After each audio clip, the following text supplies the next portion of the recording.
ఎమ్మెల్యేల అనర్హత పిటిషన్పై వైసీపీ దాఖలు చేసిన పిటిషన్ను సుప్రీంకోర్టు తోసిపుచ్చింది. హైకోర్టులో తేల్చుకోవాలని సూచించింది. వైసీపీ నుంచి 13 మంది ఎమ్మెల్యేలు పార్టీ ఫిరాయించి టీడీపీలో చేరారు. ఇక దీనిపై మరింత సమాచారం శిరీష్ అందిస్తారు. శిరీష్ చెప్పండి, ప్రస్తుతం హైకోర్టులో తేల్చుకోవాలని సుప్రీంకోర్టు సూచించినట్లు తెలుస్తుంది. దీనిపై అప్డేట్స్ ఏ విధంగా ఉన్నాయి?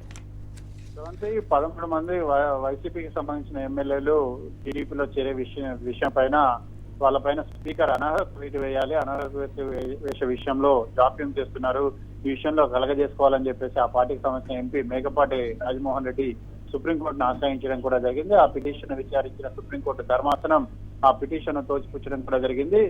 ఈ విషయంలో హైకోర్టుని మీరు ఆశ్రయించండి, హైకోర్టును ఆశ్రయించకుండా డైరెక్ట్ సుప్రీంకోర్టుకు ఎందుకు వచ్చారు, హైకోర్టు ఈ విషయంలో విచారణను త్వరగా పూర్తి చేస్తుందని చెప్పేసి కూడా సుప్రీంకోర్టు ఆశాభావాన్ని వ్యక్తం చేసింది. కాబట్టి ఈ పిటిషన్ ను హైకోర్టులో వేసుకోమని చెప్పేసి వైకాపా తరఫున ఎవరైతే లాయర్ ఉన్నారో లాయర్ కి సుప్రీంకోర్టు ధర్మాసనం సూచించడం కూడా జరిగింది. శ్రవణ్, రైట్, దీనిపై వైసీపీ ఏమైనా స్పందించిందా శిరీష్? అయితే వాళ్ళు ఎవరు కూడా దీనిపై స్పందించడానికి నిరాకరిస్తున్నారు.